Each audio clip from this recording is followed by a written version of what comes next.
Bonjour à tous, c'est Valentin de MyShop Solaire. On se retrouve aujourd'hui pour une vidéo questions-réponses autour des systèmes raccordés au réseau.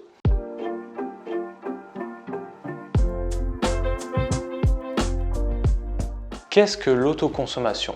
Le but d'une installation en autoconsommation raccordée au réseau est de venir consommer l'énergie produite par les panneaux en pleine journée afin d'importer moins du réseau et donc de réduire votre facture d'électricité. Si la production n'est pas suffisante, dans ce cas-là, le réseau prendra le relais. Et de même, le soir, le réseau prendra le relais car les panneaux ne produiront pas et comme il n'y a pas de stockage. Donc vous le voyez, ce type d'installation n'est pas obligatoirement fourni avec une batterie. On peut très bien autoconsommer l'énergie en journée uniquement pour pouvoir réduire la facture d'électricité. Par contre, en cas de surplus de production, ça sera perdu et donc renvoyé vers le réseau. Et il faut savoir qu'en cas de coupure réseau, l'installation coupe également, uniquement pour une question de sécurité si quelqu'un devait intervenir sur la ligne.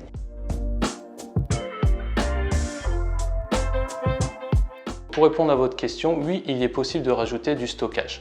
Donc là, le stockage va principalement servir à stocker le surplus d'énergie, donc en journée, si vous avez une surproduction, pour pouvoir le réutiliser à un autre moment de la journée, par exemple le soir.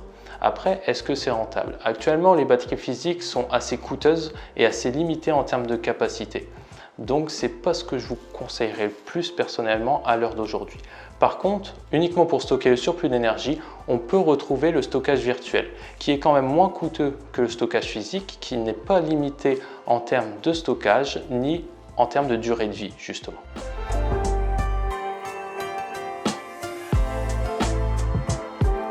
Donc c'est assez difficile à dire. On peut estimer la production des panneaux solaires grâce à un logiciel d'ensoleillement qui va permettre justement d'avoir un peu votre production estimée sur l'ensemble de l'année. Par contre, en termes de rentabilité, c'est difficile à dire car ça va dépendre de votre utilisation. En effet, par exemple, si vous mettez, je ne sais pas, une installation de 3 kW crête, mais que vous utilisez principalement vos appareils le soir, elle ne va pas être vraiment rentable parce que vous n'allez pas du coup autoconsommer l'énergie en journée.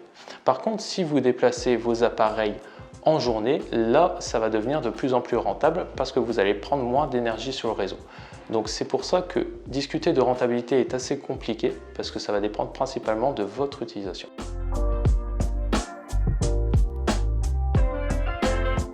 Oui, ça peut se faire, par contre c'est un peu plus compliqué. Il faut faire une demande à la mairie puis aux architectes de France.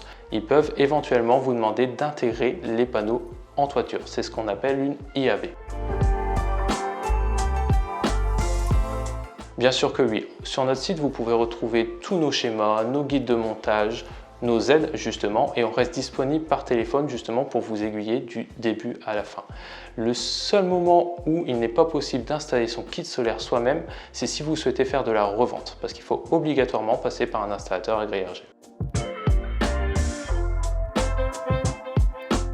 On va la dimensionner par rapport à votre facture d'électricité, donc sur une année, dans le but du coup de venir la réduire en venant couvrir une partie des heures pleines, donc qui correspond à l'ensoleillement journalier. Le but n'est pas d'être autonome, mais de venir couvrir une partie de vos heures pleines afin de réduire l'apport d'électricité du réseau.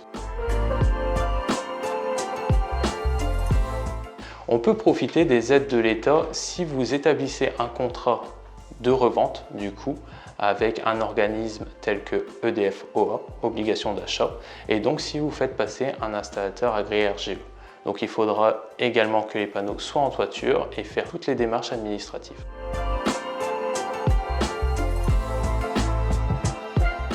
On nous pose souvent des questions sur les systèmes de secours en cas de coupure réseau. Donc comment le dimensionner? Ça va être un mixte du coup entre un dimensionnement d'une installation en autoconsommation raccordée au réseau et une installation non raccordée au réseau. Pour ça, il faudra nous fournir un descriptif des consommateurs, donc des appareils que vous souhaitez mettre en cas de coupure réseau. Il nous faudra donc la puissance très importante des appareils pour pouvoir dimensionner sur mesure le convertisseur ainsi que la durée d'utilisation sur 24 heures pour vous offrir le meilleur secours possible du coup, sur une coupure réseau de 24 heures.